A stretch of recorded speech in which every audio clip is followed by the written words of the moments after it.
Good afternoon, everybody, and a warm welcome. My name's Hannah Butler, and I'm the Director of Knowledge Exchange for the EMCC UK. It's my pleasure to be acting as host in the seventh of the series of 8 webinars on coaching and climate change. We're expecting around 48 people to join us today. If I could ask you to mute your microphones, not for the full duration, there'll be time for us to chat, but just at the beginning, we'd really appreciate that. Sarah Flynn's going to be running today's session on tools and techniques and coaching and climate change. And there are just a couple of things that I'd like to say before we get started. Firstly, a huge thank you to Zoë Cohen, Dr. Alison Whybrow, Linda Aspey, Charly Cox, Professor Peter Hawkins and Sarah Flynn for holding and promoting this continuing conversation of climate change. Secondly, if you've not had a chance to see the other webinars that we've created, then please visit our website. They are only 2 clicks away. They are open resources, so you can share them with your friends, family, colleagues, and other professionals. So I would really encourage you to do that. Thank you. And today we will be recording the session. It will also be uploaded onto our website as an open session. For reasons relating to GDPR and sharing, please put what you put into the chat and what we discuss on the session. Please make sure that it's something that you're happy to have as an open access resource on our website, and also that you're fairly happy with us sharing the chat after the event as well. If you could introduce yourselves in the chat and put your name and where you come from as you're arriving, we'd really like to get to know you. And finally, we will aim to catch questions in the chat. We collate these at the end of the session, and we try, because obviously people put resources in there, they put questions and ideas, and so it's a really useful takeaway resource from the session. So if you could use the chat for your questions and any insights, that would be greatly appreciated, and then we share that with everybody afterwards. And now I'm going to hand over to Sarah Flynn. Thank you and welcome. Thank you, Hannah. Thanks ever so much. And absolutely, I would agree with that. I looked at the other recordings on the website and found them invaluable. So I'd really encourage everyone to do that.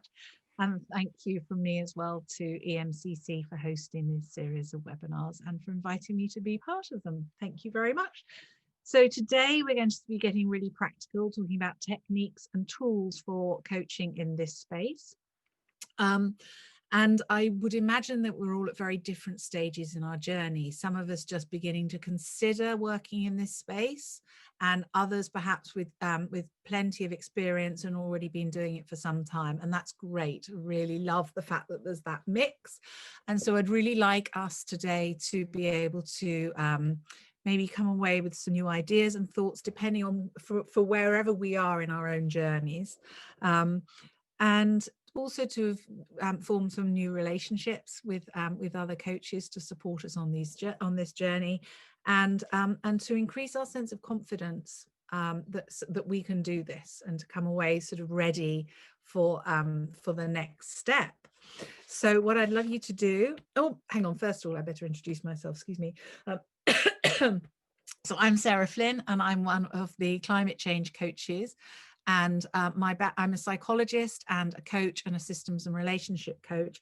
My background was spent looking at how we change effectively as human beings, how we keep ourselves well through change as individuals, as groups, and as systems. And excuse me. And so we're bringing that sort of human understanding of change to the topic of creating change and creating climate action. So the climate change coaches, we believe that actually people having it's often that sort of human piece that is getting in the way of change, as much as the facts, the information, the knowledge, the evidence, and so on. Often when we work with sustainability professionals, it's not that piece that's missing. It's actually this human piece of how do we create change? How do we keep ourselves well as we lead change in the world? How do we bring others along with us? So there's the personal change, there's that relational change, then how do we change the systems that we need to change to sort of address the needs for climate action, and how then do we relate to the planet as a whole? It's that thread through from the individual, the relation, or the system, and the wider planet. And we work with sustainability professionals to help them stay on the journey, but we also work with coaches to help them to bring their skills and talents to support others through this change. And we're co-authoring a book talking about how to create change in this space, because we believe that it's about people feeling empowered and able to change and able to make the difference that's really important. So you're going to go into breakout rooms to discuss together where you're at on your journey and what's the next step for you, and we will see you afterwards. Thank you. And welcome back.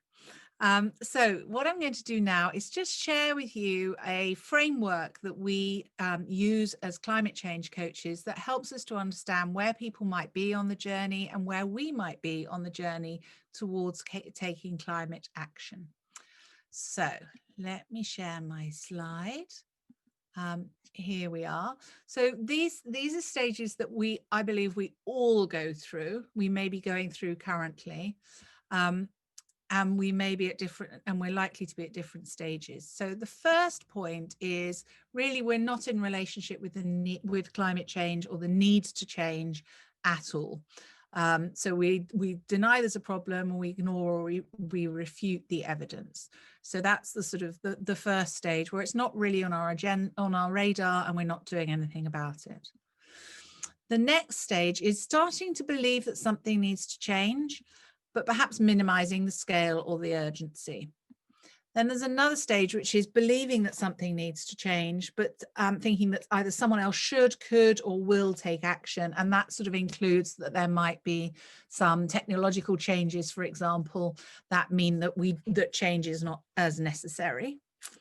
Then there's the next stage, which is around believing something needs to happen, but my dog's come to join me, but feeling powerless about it. And there are two stages of powerlessness in this state, in this place, in this arena. The first is, what can I do about it? And that's, as coaches, we're quite used to seeing in whatever topic we work with people on. That's sort of, you know, can I go for this new job? Can I do it? Am I able to learn for this exam? Am I able to get through this training? Whatever it is, that sort of place of disempowerment is quite typical. We're used to working with that. We're used to working with the saboteur voices that come up. Somebody's maybe having a stuck mindset about it, a mindset of scarcity. I can't do this, there's not enough time, and so on. And that shows up typically through any change, any human change process. And it shows up in this space too. But there's another level that we have to work with as coaches in this particular space. And that's the much bigger sort of existential question of, can it be done? And this is the point that a lot of people will sort of step away from. So we can come out of relationship with the need to change at any of these points if we feel we can't do it, it's not possible, it can't be done. And at this point of can it be done, there are often some big emotions, a sense of grief. Are we too late? Is it possible to do this? A sense of anger, often a sense of grief. But there's also what we sort of term stuck mindsets around scarcity. Is there enough time? Are there enough people? Can we do this still? And also a sense of overwhelm. There's too much to do. There are too many people involved. It's not going to happen. And this is, it's really just another mindset. But because we're in it too, it's much harder as coaches to kind of disentangle ourselves from that. So for example, if somebody's going for a new job and they're feeling they're not having a sense of agency about it, we're used to working with that, and we don't usually get triggered by it. But this bigger question around the climate, the planet, our environment, human beings' place on the planet, and so on, we're much more likely as coaches to feel triggered ourselves and to either feel stuck with our clients, or to be triggered and have some strong, difficult emotions, or want to fix it. So we might collude in that sense of disempowerment, and oh yes, it's terrible, we'll never get this done, or to sort of try and fix it and deny it and not be able to be present with our clients' emotions on that. So being able to sort of be present with the person in those emotions is a really important coaching skill. That's essentially what we do every day. It's just this is a different arena that can be a little bit more overwhelming. And so the next thing I'd like to say is that this first stage is really around coming into relationship with a need to change. Then, if we are able to process those difficult emotions and face a reality that we might be finding very difficult, and to find our sense of agency again, then we're likely to come back into action, even if the reality is uncertain. If we're finding the current situation frightening, for example, we can still get into a place of agency with the current situation. And then the final stage of sort of sustaining that and possibly influencing other people positively, and maybe getting involved with systems change. So this is where we are in relationship and in agency. And these are two really important transition points that coaches can work with. So coaches help people to come into relationship with something every day, finding what matters to them about something, finding what their version of moving forward looks like. We do that all of the time, finding what somebody's stake is in a particular challenge, for example, so that they come back to a place of resonance and sort of capability to move forwards. And the other point is around agency, which we work with all of the time with clients, and coaches have really something to contribute in this space around helping people to stay on the pitch and not disengage from this challenge because they feel disempowered, but to stay with it, because this is an iterative process. It isn't a one-off process. The more we stay and work in this area or engage either in our home lives or our work lives, we are likely to go through this cycle of disempowerment as new information comes to light, we hear new things, or as we take the next step up in terms of the amounts of work we're doing in this area. And it's just part of the process, but it can feel very disempowering when we're in it. And this is a great space for coaches to work in. So I'm going to pause the share now, actually, and come back to the group. And I'd love to hear any questions or any thoughts about that. In a minute, you're going to go into breakout rooms and talk about the tools that you use normally to bring someone into relationship with the challenge. How do we get the whole climate onto the radar, if you like? How do we have those conversations? And how do we start working with people to bring them into relationship with the need to change?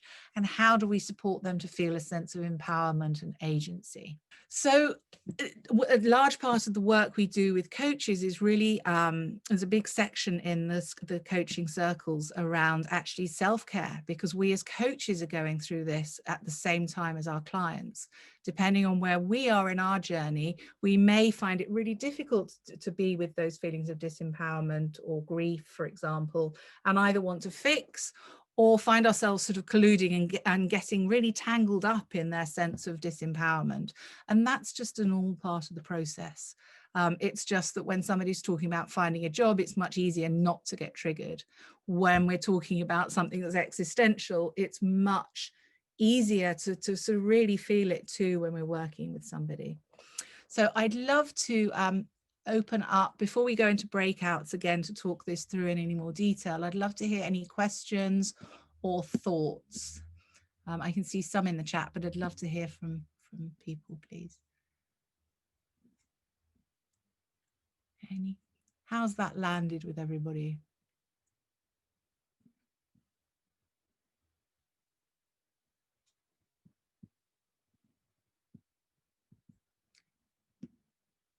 Hannah, I wonder if you can help me by maybe reading out some of the chats so that I can comment it, because I'm finding it hard to sort of read that. And Yeah, there's a couple of things we've got quite a number of people have commented on the stakeholder, and I think it might be Jeremy that said about the planet. We've got next generation, we've got climate, legacy. So as a question for me, I think and I think you've maybe kind of answered it already, would be, and I can see how from coaching of somebody and this is just at a senior level about legacy and stakeholder, because they may be in a position of power to be able to do and make the change. I'm wondering how we might be able to start that conversation with somebody who may be not in that position. Absolutely. So we're going to this is kind of where we're going next. What I'm going to do is share the screen again for the next activity and talk that through and see if that, oops, no, not that. We're going to go into breakouts now, and we're going to have two groups. One really around what are the tools that I use as a coach to bring people into relationship with the topic. And let's think about the entire arc of the coaching.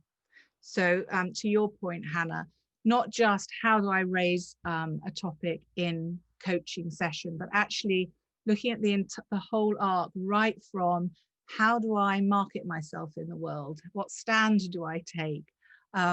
What information do I put out in blogs, on LinkedIn, in my webpage, and so on, all the way through to the actual coaching. We kind of talk about it as a funnel, that you've got the sort of macro stage of contracting where you first engage with a client.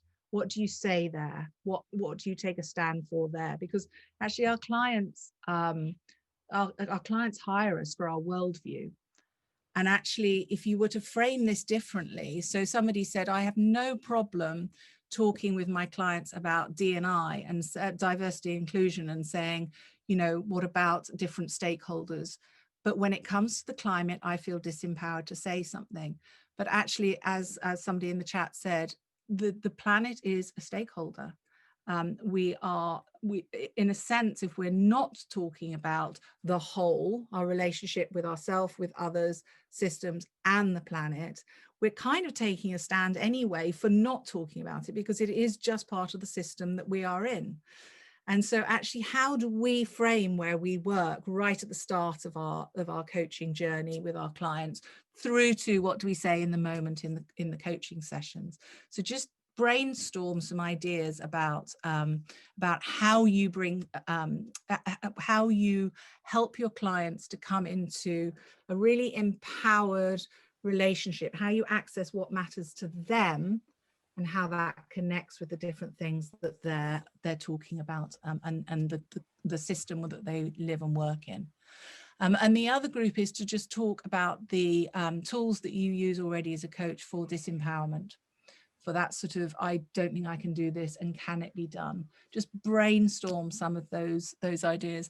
And I suspect, I certainly find this, when I start to think about this, disempowerment will show up in us as we think about that. So just notice that if it shows up in your groups while you're chatting through, and try and keep the energy high, and maybe just throw out any idea, good, bad, whatever, and sort of use that yes and build on each other's ideas to just brainstorm everything that's in our toolkit, and then later we'll kind of digest them. Welcome back. Lovely to have you back. And thank you, those of you that were able to have your videos on too. That would be great, because then we can sort of what came out of that for you? I'd love it if you could write in the chat some of those things that you came. So write what was memorable for you about tools in your different area. Love to hear that. And then I'd like to, so write it in the chat, but I'd also love to hear from each group.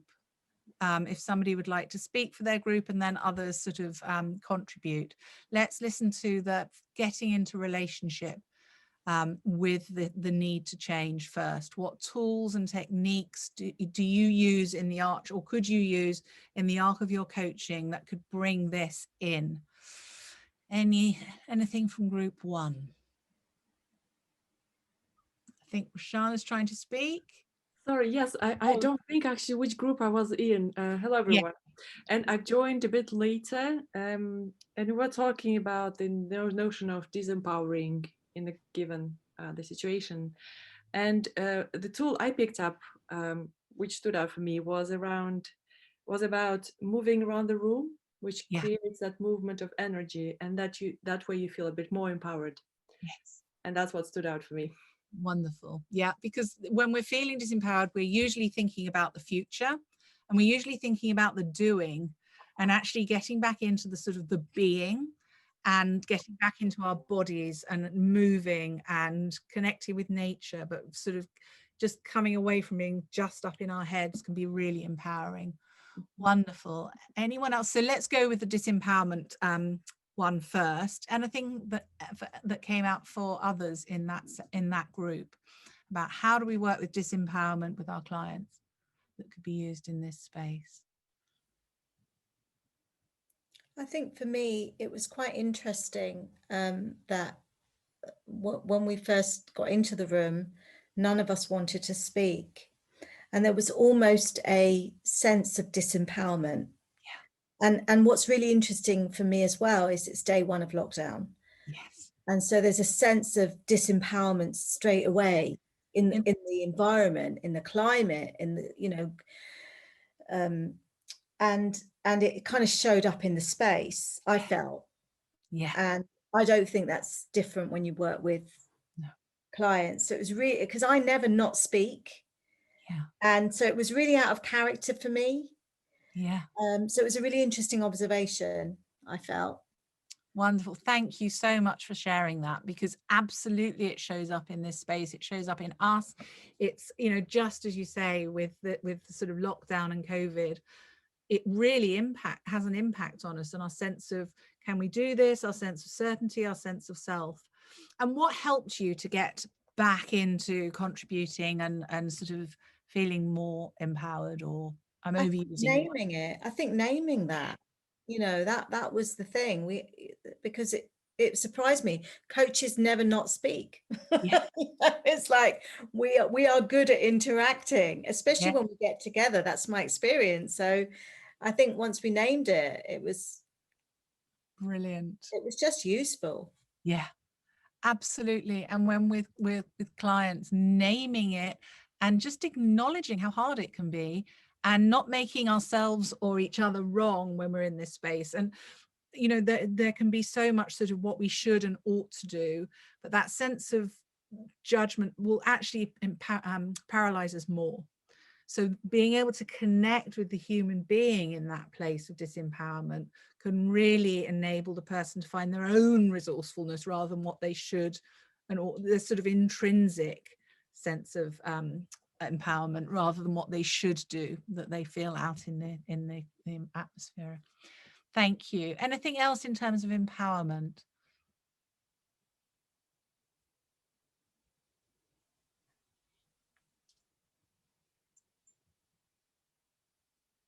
I can't tell if somebody... Yeah, I'm a little bit unsure what groups these belong, where they belong to, Sarah. But we've got a little bit about, obviously, we've got the movement. We've also got about sharing our values. Yeah. And I suppose that might be starting to become aware of our own values as well. So I think there's a need for us to have a, you know, a sense of what is important to us, and then thinking about how we might want to share that. Yeah. So that's something that's come out. And funnily enough, underneath the next thing was start with me. What do I need to do first? So you know, thinking about your own journey and where you might need to be in that space. Yeah, in a kind, compassionate way that will empower rather than disempowering ourselves with judgment. Yeah, thank you. And Kate had also said about making it obvious, so which I think makes me think a little bit about when things may be implicit in the way that we do things, but actually what can we do to make this explicit? It's what that statement made me think of. And then we've also got comfort in what we don't know. So instead of, you know, instead of that discomfort, actually leaning in and being comfortable with what we don't know. Yeah, absolutely. And yes, because I think this is a space where we can so often feel I don't know enough, I don't have sufficient facts, information, I'm not a sustainability professional, and that can lead us to step away. And sustainability professionals often feel I don't have the information I need. There's always more information we can get. There's almost more we can do in terms of becoming expert in the topic, but we don't usually feel like that as a coach on other topics. We connect with the client on what they need to find their own sense of knowledge. How can they go about finding out what they need to know, rather than feeling that we need to know it? And if that keeps us away from bringing our contribution into this space, that's a real shame, because we need everybody on the pitch. We need people contributing in the way that they can, rather than as an expert who knows everything, because this is a field of so much uncertainty. We don't know what's going to happen. So much of this is new and unprecedented.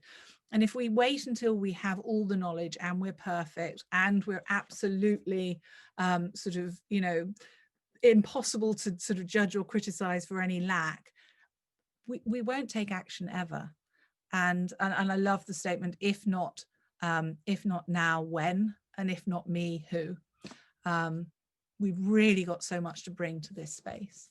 Sarah, can I chip in? Yeah, please. I think that's a really good point that you made around the expertise, because actually, as coaches, we're in danger as soon as we start coming in as an expert, no matter what subject. Yes. And I think it's a really, really good reminder to us that actually our journey as coaching professionals is about being the master of not knowing, and being able to hold that space for people. And so we don't have to know a single thing about this topic, rather than being comfortable with not knowing what the answers are and bringing that into the conversation. Absolutely. And that is going to be the experience of the entire human race in challenging this, not just us as coaches. Everybody who's tackling this is going to be saying, I don't know. And so we need to start being able to work with uncertainty and not having all the answers before we begin. We need to still be able to stay on the pitch and go, how do we work this out together? And ask really good questions to move ourselves forwards, rather than thinking we've got to have all the knowledge first. I mean, I'm not advocating not having knowledge, obviously, but you know, that coaching, questioning approach is really empowering for people who are on that on the leading edge, as well as us in the coaching profession. Thank you. And I'd love to hear a few some comments from the relationship piece, which was, how do we raise this? How do we begin this conversation? How do we raise this with our clients if they are not in relationship with it, or we're just starting out to sort of include this in our work? What came out for the group? Sarah, just to say, I don't want to speak for the group, but I did sort of a summary in the chat. It's at 12:47. I sort of summarised what came out. So we had a real range. It was almost everyone shared in the group, and if anyone didn't, please do put in the chat or put your hand up.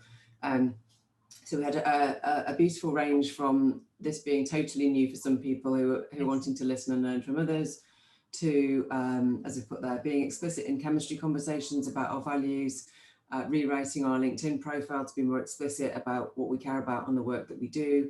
Yes. Similarly, editing our website, potentially making different choices about the clients that we work with, bringing in the planet or next generation or other types of language around that as stakeholders into the conversation, or perhaps into goal setting. Thinking about ourselves and our impact as a consumer and as our business, you know, that kind of very much start with ourselves as well, or working in nature, or bringing nature in metaphorically to what we do. And then there was a final addition about and be more vocal or outspoken in our social media postings. And that wasn't from me, by the way, even though I am very outspoken. But if someone else said that, please do add other stuff from the group that I was in. Wonderful, thank you, that's great. And I'm just going to whiz through a couple of summary slides. Where are we? Hang on, current slide.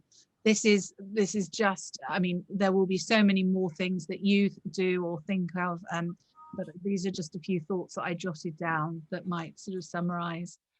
So for bringing people into relationship, that creating permission in the relationship, that using the relationship as the container for change, is something that we do anyway. We contract up front, we contract, you know, at the macro level, and we contract right down to sort of the micro in the moment of naming what we notice and naming our feelings and articulating what's going on. All of those things we do anyway, and bringing that into this space is really helpful. Connecting to what's resonant for our clients in terms of their values, their purpose, what's their intrinsic motivation, what's their stake in the future. And again, powerful questions about the wider system, and bringing that back to what does that mean in terms of their particular goals, their sense of purpose, their values, and so on. And we said about connecting to our body and to nature, and I've just said about the articulating what we see and feel, then handing it back to the client. Working with disempowerment, you said it beautifully, notice it, name it, normalize it, and acknowledge the disempowerment. Ask how they'd like us to help them with it. So contracting in the moment, naming it and saying, okay, how would you like me to be with you through this? Connecting to the emotional experience rather than the facts. So being able to say, so what's it like for you feeling that we're never going to be able to do it, or you're not able to do it? Because there's always a grain of truth when we're working with sort of either a sort of a scarcity mindset or overwhelm, but it's getting beyond that and saying, so what's your experience and your reaction to this? Because then you're back into what's going on for that person rather than the fact or the outcome itself. We don't fight with saboteurs directly, but effectively we can in this. We sometimes find ourselves doing it in this space. What about getting back into the being? We've said building resonance and what matters to them. Finding a place of abundance. So when have human beings succeeded in creating large-scale systems change? When have human beings managed to overcome the odds, for example? And asking liberating, de-escalating questions. You know, all those wonderful questions we ask about, you know, if it didn't really matter what you did first, what would you do? If you knew you couldn't fail, what would you do? If you know, if everyone was on side, what would you be doing? So those sorts of questions that just sort of come out of this sort of stuck situation can be really empowering too. But there will be loads more that you discussed, and I can see some things in the. What I would love people to do now is to get into groups and practice with each other. Use some of these things that we've been discussing to talk about where we are in our journey and work with disempowerment and relationship and some of the tools that we've discussed. To just give it a go, practice in this safe space and start getting practical. And so this goes till past today. So some people may need to leave on the hour, which is absolutely fine because the other ones have been just for an hour. But if you'd like to stay and practice, that's great. Anything we need to bring in from the chat? No, we've covered everything in the chat so far. Okay. And also within the chat as well, there's quite a number of, Zoe's put some really great links in and things. So when we do download it and get it across to everybody, they'll have got that information. Wonderful, thank you. Okay, so we're going to just create breakouts at random this time, and you're going to be coaching each other. It would be great if you would. How much time have we got? We've got plenty of time. If we can have sort of 5 minutes each way. If you don't want to coach and you just want to observe, that's fine. We can allow the other person a bit more time. We've got a few small groups here, so we could have some duos. No, let's not risk it because some people might drop off. So let's do people into triads to practice some of these things together. Welcome back.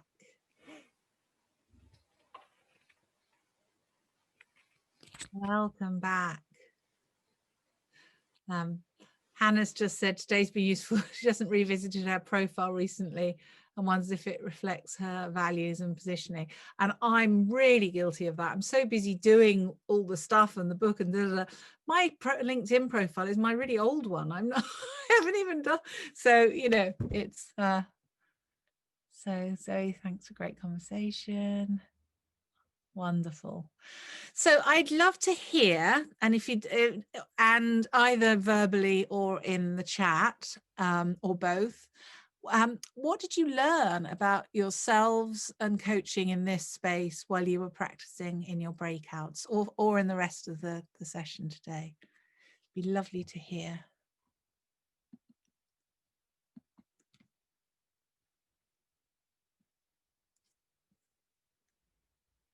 So Zoe's just posted, yeah, wonderful. What was that like, coaching each other? So, you know, it can feel vulnerable stepping in and practicing. I know as coaches we're quite used to it, but if this is a new space, what was it like doing it?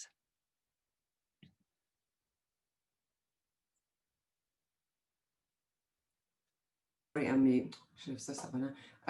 In our group of 4, we had more of a group conversation because colleagues in the group felt like they were at quite an early stage with this and didn't feel in a position to actually bring, start a coaching conversation in this. But so we went to lots of different places about where were we all at and what were the questions that we held. And a bit of touched on a little bit the parallel process of feeling disempowered and feeling individuals and all of that stuff that comes with this whole world, really. So we went to lots of different places, but if colleagues want to add stuff, please do. Wonderful. And if you've got any questions, please. Yeah, I found it tremendously helpful, even though we weren't able to do the exercise that you set us. It was very valuable conversation and a chance to discuss our thoughts and questions that we have about it and how it's relevant to our work. So thank you very much for the opportunity for us to do that. Wonderful. Thank you, Heather. Anyone else? So I think what I got from the session today and the breakout conversations was an opportunity to reframe some things. So I guess part of my reluctance is sort of honouring the ethics and integrity of the work that I'm doing, and so to do a reframe from I'm not here to bash people across the head with my views about climate or any of that, and to get it to a reframe where I can still speak about it with integrity. So I've got some ideas and thoughts about how to do that, and I think for us as a coaching community more broadly, that's very, very important, because this is quite a bold move. I think, for the coaching community. And my fear is that it turns into, evangelism and has a negative impact, as opposed to a real, truly strong force for good. So I've had lots of reframes today, which I think have been incredibly useful and have really settled me in that respect. So thank you, everybody, for your contributions to that. Wonderful, thank you. And there's a great question here: if the planet was in the room now, what and how? And as coaches, we work with enabling the person in front of us to find their intrinsic motivation for change. What's their version of tackling whichever topics on the table, and how do we support them to find their intrinsic motivation that speaks to who they are as value, in terms of their values and who they are as a person, and what they stand for in the world. And those skills in this space, we can still have our own identity, what we stand for, and obviously we decide whether to match or not in the contracting stage at the beginning and so on, but actually still using the skills we have to enable the change to be going on here in this person and finding what's intrinsic to them and their version of taking a stand in the world for what matters to them, is that coaching ability, rather than us going, they've got to do this and I'm going to bang them over the heads, because that's our motivation, and that's a should and an ought, and it's disempowering. So the key is really finding what matters to them so that we mobilize something at their core. So lovely, thank you for that. Yeah, great, some nice chats and comments in the chat. I'm going to start to wrap up now. Let's see where we are. I'm just going to show this model quickly as well. And I have to say, I don't like some of the terminology on it. I don't like the word laggard because I think it's a bit judgmental. But when we're thinking about who we want to work with, that's sort of essentially that contracting piece as well. Are we putting all of our time and thought into the people who are beyond the late adopters and really the ones who are going to resist change? So if you think of, I don't know, the suffragette movement, for example, and there will always be people at different stages in systems change. And if we spend our whole time thinking about working with the absolute resistors, we're more likely to burn out or step away and sort of have our own agenda. Whereas actually deciding who on this curve we would like to work with. Do we want to work with somebody who actually is really at the forefront? Do we want to work with somebody who's starting to think about it? But actually just acknowledging each journey, not comparing across people's journeys. So somebody may be very new to it, but actually working with what they want, rather than thinking I've got to work with the people who are absolutely resisting at the moment. Because why do systems change when we all work together like a shoal of fish rather than individual fish? Why do systems change brings others along? And those people who are late adopters of change will eventually be real outliers and will be brought along by the systems change, by the world changing around them. If we spent our whole time, either as coaches or sustainability professionals, doing all of the work there, I'm not saying ignore them, but we can get burnt out and we may not be able to stay the course in the same way or feel as empowered. And I'm just going to put up here our the process that we take people through in the coaching circles. These are some of the things you may want to think about. So goal setting in a world where everything changes constantly, that contracting and micro contracting that we've spoken about, people finding their own purpose and connecting to our sense of purpose, and then working with mindsets, stuck mindsets, and those strong emotions that can come up in this space to sort of help people move beyond. And then there is the self-care as coaches. How do we cope with our own process of change through this? And we would love you to, let me whiz through those, we would love you to get in touch. Here are some ways of linking up to the climate change coaches, and we would love to hear from you. And our next circle is for coaches is going to be next March. So please reach out if you would like to. We've got a Facebook group that you can be part of, LinkedIn and so on, just as Zoe said in the chat. So that's it from me. I'd love to hear any questions, but if you but essentially we've finished now. So I'm going to stop the share and come back to the group.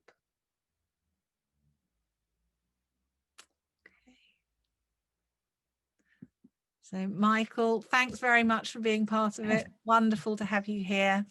Thank you. Would you like me to just close off, Sarah? Yes, I think so. I can see some questions in the chat, but I think they will. I think they will come in the birth when that's saved. You know what I'm trying to say. When we've downloaded it. Yeah. Well, thank you. Right. Okay. Thank you, everybody. Just to say a huge thank you to Sarah for today, and Louisa, who's been working away in background, recording and facilitating breakout groups. As I've said before, resources are only 2 clicks away, so please use those resources and share them as widely as possible. And then I just want to finish just by a couple of things that Sarah said today and that have really kind of stuck with me. And the first thing that she said quite often has been stay on the pitch. And I really like that idea that we stay on the pitch together. And then she's also said, we don't need one person doing this perfectly. We need millions of people doing this work imperfectly. So I kind of just wanted to leave you with that and just say a huge thank you. It's been wonderful again. So thank you. And thank you, everybody, for contributing as well. Thank you so much. Thank you. Bye. Thanks a lot. Take care. Bye. Thank you. Bye.